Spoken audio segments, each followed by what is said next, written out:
The small town of Ridgewood was known for its close-knit community, lush forests, and the house on Hollow Hill. For decades, the house had loomed over the town like a dark cloud, its presence a silent reminder of a tragic past. The townsfolk spoke of it in hushed whispers, warning their children to stay far away. Yet, no one could resist the allure of the unknown forever. It was late October, and the air was crisp with the scent of fallen leaves and impending winter. Sarah, a journalist with a keen interest in the paranormal, had just moved to Ridgewood. She had heard the stories about the house on Hollow Hill and felt a magnetic pull toward it. She wanted to uncover the truth behind the rumors, to separate fact from fiction. But Sarah was not just any journalist. She had a gift, or perhaps a curse. She could sense things that others couldn't. The house on Hollow Hill stood at the end of a winding dirt road, shrouded in mist and shadow. Its once grand structure had fallen into disrepair. The windows were cracked, the paint peeled, and the roof sagged under years of neglect. Yet, it retained a sense of dark majesty, as if it had once been the crown jewel of the town. The front gate creaked open with a haunting wail as Sarah approached, and the chill in the air deepened. Sarah paused at the entrance, her breath visible in the cold air. She could feel the weight of the house's history pressing down on her. It wasn't just a building, it was alive, pulsating with the memories of those who had lived and died within its walls. She steeled herself, tightened her grip on the flashlight, and stepped inside. The interior was a time capsule from a bygone era. Faded wallpaper clung to the walls, adorned with once elegant patterns now hidden under layers of dust. The furniture was draped in white sheets, like ghosts waiting to be revealed. The air was thick with the scent of mildew and decay, but beneath that, Sarah could detect something else, a faint, metallic tang that set her nerves on edge. As she moved deeper into the house, Sarah's mind began to wander to the stories she had heard. They said the house had belonged to the Holloway family, a wealthy but reclusive clan that had mysteriously vanished one night, leaving behind everything they owned. Theories about their disappearance ranged from madness to murder, but no one knew for sure. The only certainty was that the house had never been the same since. Sarah reached the grand staircase that spiraled up to the second floor. Her footsteps echoed eerily in the vast space as she ascended. She felt a strange sensation, as if the house were watching her, sizing her up. She brushed off the feeling as nerves and continued exploring, determined to find something that would make her trip worthwhile. The upper floor was even more decrepit than the first. The floorboards creaked under her weight, and cobwebs draped the corners like lace. Sarah approached a door at the end of the hall, its surface scarred by deep scratches. The door was slightly ajar, and as she nudged it open, she was met with an icy draft that made her shiver. Inside was a child's bedroom, untouched by time. A small bed with a frayed quilt stood against one wall, and toys were scattered across the floor as if the child had just been playing with them. But the most disturbing feature was the mirror on the opposite wall. It was large and ornate, its glass surprisingly clean despite the dust that covered everything else. Sarah couldn't shake the feeling that the mirror was out of place, as though it were the only thing in the room that didn't belong. She approached the mirror cautiously, her reflection growing larger as she drew nearer. Her breath caught in her throat as she saw something in the reflection that shouldn't have been there, a shadowy figure standing behind her. She whirled around, her heart pounding, but the room was empty. The toys lay undisturbed, the bed unoccupied, but the chill in the air had intensified, and Sarah felt the unmistakable presence of someone, or something, watching her. She turned back to the mirror, but the shadow was gone. Yet, the room felt different, as if it had shifted in some imperceptible way. Sarah couldn't explain it, but she knew she wasn't alone. The house was beginning to reveal its secrets, and she was determined to uncover them. Leaving the child's room, Sarah explored the rest of the second floor. Each room told a story of lives interrupted, clothes still hanging in closets, dishes left on tables, books open as if waiting to be read.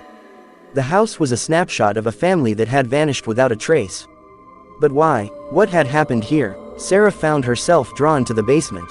The door was heavy and reluctant to open, but she managed to push it aside. The stairs were steep and narrow, descending into darkness. The flashlight beam flickered as she made her way down, her hand trailing along the cold, damp wall for balance. The basement was vast, with low ceilings and a labyrinth of rooms. The air was thicker here, almost suffocating. Sarah felt a growing sense of dread, but she pushed forward, her curiosity overriding her fear. She knew she was close to something, though she couldn't say what. As she ventured deeper into the basement, she came across a door that was different from the others. It was reinforced with iron, and the handle was cold to the touch. Sarah hesitated, every instinct screaming at her to turn back. But she had come too far to stop now. The door creaked open to reveal a small, windowless room. The walls were lined with shelves filled with strange objects, old books, jars of preserved specimens, and bizarre trinkets. In the center of the room was a large, circular table, and on it lay an open book, its pages filled with intricate symbols and writing in a language Sarah couldn't decipher.